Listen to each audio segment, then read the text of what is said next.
आज हम लोगों को विश्व भूगोल स्टार्ट करना है, जिसमें हम लोग देखेंगे भूगोल में अर्थ एवं विषय क्षेत्र। तो आइए इसके बारे में स्टार्ट किया जाए। ये पहला चैप्टर है विश्व भूगोल का। यहाँ से ऑब्जेक्टिव क्वेश्चन देखा जाएगा, जहाँ से क्वेश्चन आता है। तो देखिए पहला क्वेश्चन क्या है, भूगोल का जनक किसे कहा जाता है। ऑप्शन देखिए लोग, ऑप्शन ए में दिया है हेरोडोटस, ऑप्शन बी में दिया है अलेक्जेंडर, ऑप्शन सी में दिया है इरेस्टोनिज, ऑप्शन डी में दिया है हिक्टियस। तो आपका ऑप्शन डी हो जाएगा, जिसमें दिया है हिक्टियस। तो हिक्टियस को भूगोल का जनक कहा जाता है। अगर ऑप्शन ए का बात किया जाए तो हेरोडोटस दिया है। तो हेरोडोटस जो है ये इतिहास के पिता हैं। तो और इससे संबंधित देख लिया जाए, अगर बात किया जाए कि मैथ के पिता कौन है, आर्किमिडीज जो होगा। वहीं पे अगर बात किया जाए कि जीव विज्ञान के पिता कौन है, तो जीव विज्ञान के पिता अरस्तु। अगर बात किया जाए कि फिजिक्स के पिता कौन है, तो फिजिक्स के पिता न्यूटन।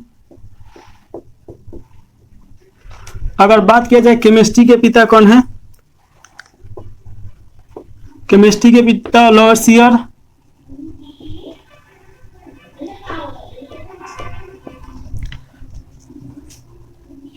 अगर इन्वायरमेंट का बात किया जाए, इन्वायरमेंट के फ्लेक्स एंड ओरेनेरिस। वहीं पे अगर बात किया जाए कि भारतीय इन्वायरमेंट के पिता कौन है, तो रामदेव मिश्र हो जाएंगे। तो इस प्रकार जितना सब्जेक्ट है उससे संबंधित ये है, यहां से क्वेश्चन आएगा ही आएगा। चलिए दूसरा क्वेश्चन देखिए, भूगोल के एक अलग अध्ययन शास्त्र के रूप में स्थापित करने का श्रेय निम्नलिखित में से किन्हें जाता है। ऑप्शन ए में दिया है इरेस्टोनिज, बी में दिया है हिप्पार्कस, सी में दिया है हिक्टियस, डी में दिया है हेरोडोटस। तो आपका आंसर हो जाएगा बी, जिसमें दिया है हिप्पार्कस। तो ये आंसर होगा।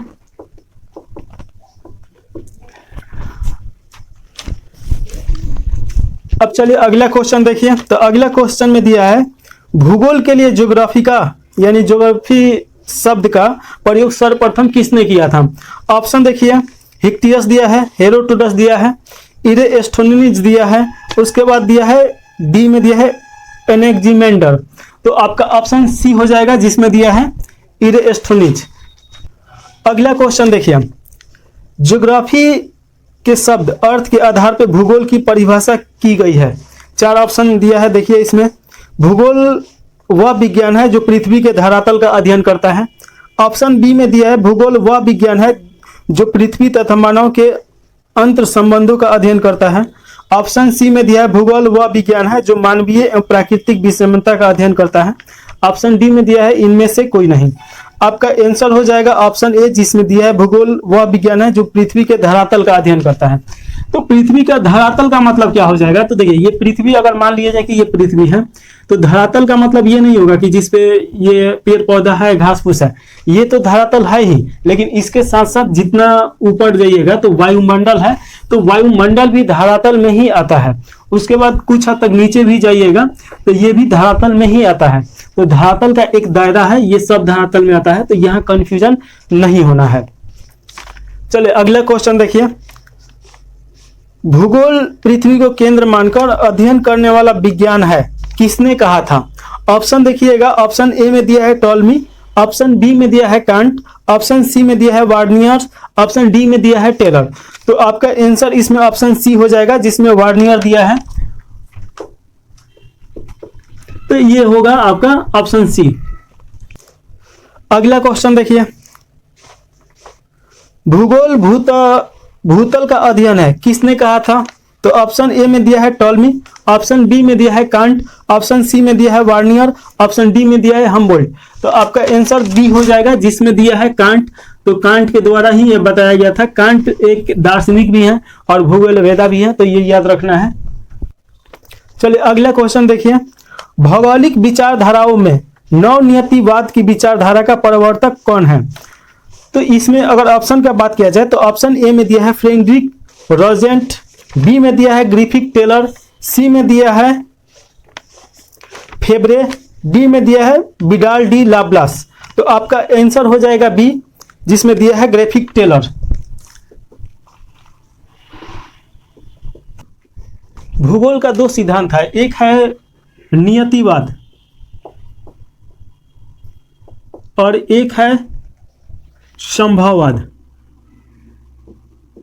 इन दोनों में क्या अंतर है? तो देखिए, नियतिवाद का मतलब प्राकृतिक पहले से ही नियत करके रखा है, उसमें कुछ भी नहीं छेड़छाड़ किया जा सकता है। नियतिवाद को ही बोला जाता है निश्चयवाद,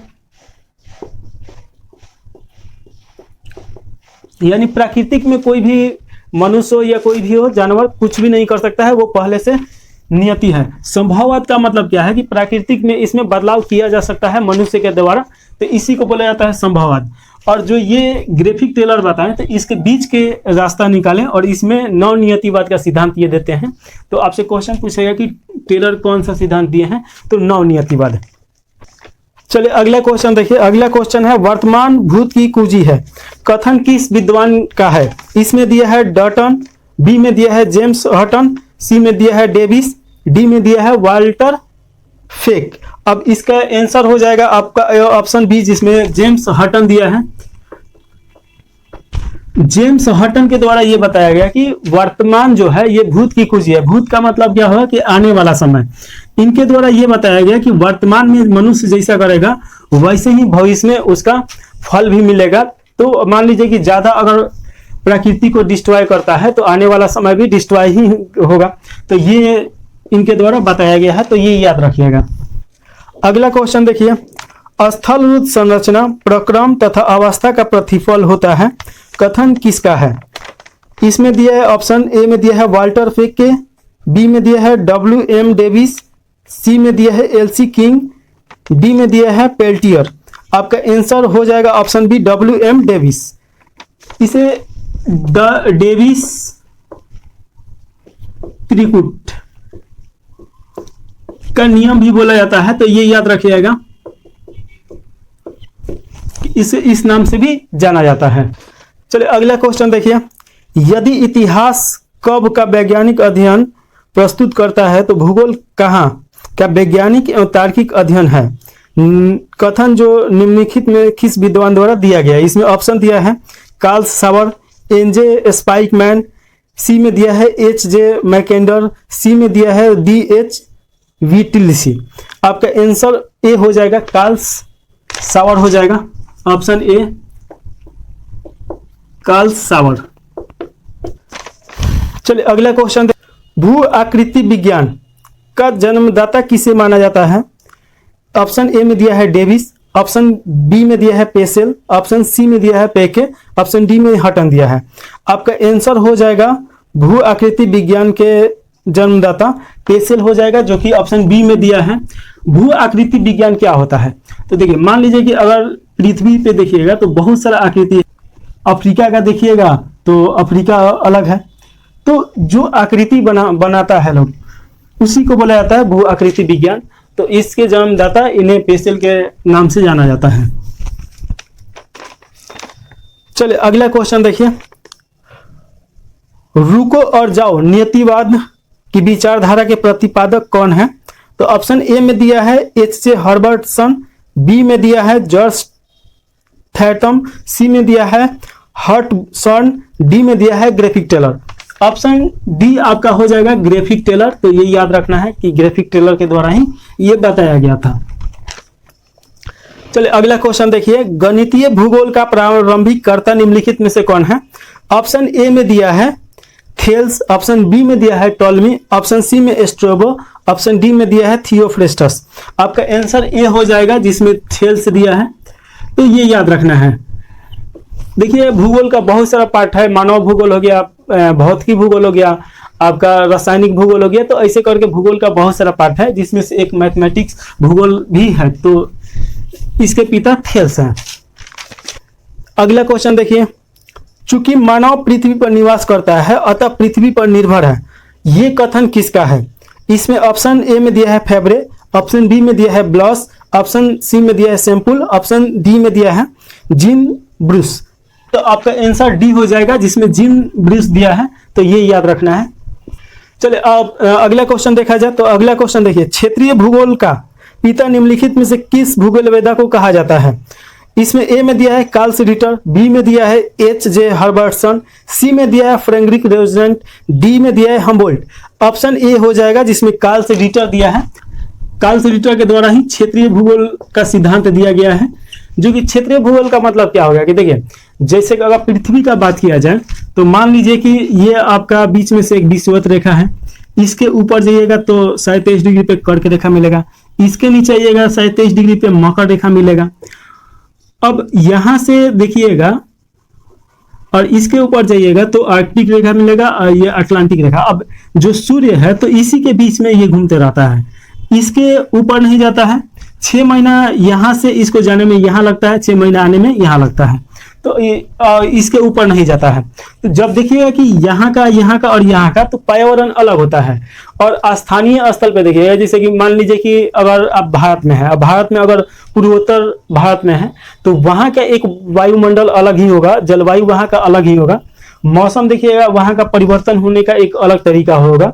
वहीं पे अगर उत्तर भारत में देखिएगा राजस्थान के समय में, तो राजस्थान का अगर रेगिस्तान क्षेत्र देखिएगा तो रात के समय में बहुत ठंडा हो जाता है, दिन के समय में बहुत गर्म हो जाता है। तो इसका एक स्थानीय क्या है कि वो प्रवृत्ति है। तो इसी प्रवृत्ति को बताया था कौन? तो कार्ल रिटर ने बताया था, तो इसे याद रखना है। अगला क्वेश्चन देखिए, मानव भूगोल का संस्थापक निम्न में से किसको कहा जाता है? ए में दिया है ब्लास, बी में दिया है हम्बोल्ट, सी में दिया है कार्ल रिटर, डी में दिया है जीन ब्रूस। अब इसका आंसर हो जाएगा सी, जिसमें कार्ल रिटर दिया है। अब देखिए, मानव भूगोल का मतलब क्या हो गया?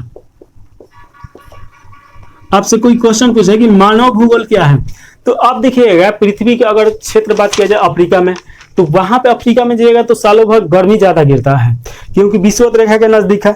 वहीं पे आप अटलांटिक के साइड में चलिए या अमेरिका के साइड में चलिए तो वहां पे साल में देखिएगा कि 7-8 महीने से ज्यादा वहां पे ठंडा गिरता है। तो जो भूगोल का एक रहन सहन जो होता है तो वो स्थानीय स्थल पे उसको सहने का क्षमता हो जाता है। अब अफ्रीका के आदमी को अमेरिका में ले जाइएगा तो वहां के जो आदमी नॉर्मल मौसम में रह सकता है, लोग वहां पे मान लीजिए कि 23 डिग्री पे जो आराम से रह सकता है, यहाँ के आदमी को वहां पे ठंडा लगेगा। उस आदमी को लेके अफ्रीका में आइएगा तो जो आदमी यहाँ पे नॉर्मल रह सकता है वो आदमी नॉर्मल नहीं रहेगा, उसको ज्यादा गर्मी लगेगा। तो ये क्या है कि ये मानव भूगोल के अंतर्गत ही आता है, यानी कि मानव कैसे अपने आप को रीस्टोर किया, एक बंदर से कैसे मनुष्य में परिवर्तन हुआ, तो ये भी भूगोल के अंतर्गत ही आएगा। और एक मनुष्य अफ्रीका से कहाँ जा रहा है, किस लिए जा रहा है, बहुत सारे आदमी है कमाने के लिए जा रहे हैं, बहुत सारे आदमी है प्राकृतिक चीरन के कारण जा रहे हैं, यानी प्राकृतिक बदलाव के होने के कारण जा रहे हैं।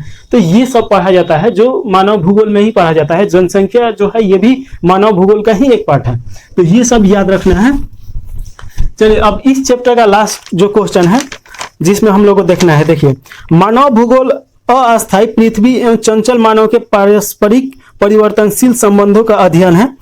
यह कथन किसका है? जिसमें ऑप्शन ए में दिया है ब्लास, ऑप्शन बी में दिया है हगिंटन, ऑप्शन सी में दिया है कुमारी सेम्पन, ऑप्शन डी में दिया है हम्बोल्ट। जिसमें आपका आंसर हो जाएगा सी, जिसमें कुमारी सेम्पल दिया है।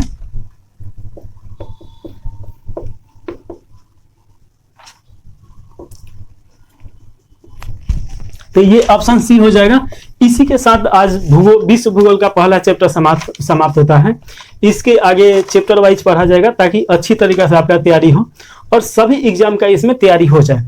चाहे कोई भी एग्जाम का आप तैयारी करते हो, ये पढ़ाने का आधार होगा एनसीईआरटी और साथ में जितना भी अच्छा बुक है उस सब का ऑब्जेक्टिव क्वेश्चन लेके इसमें पढ़ा देंगे। तो क्लास यहीं पे समाप्त किया जाए। जय हिंद।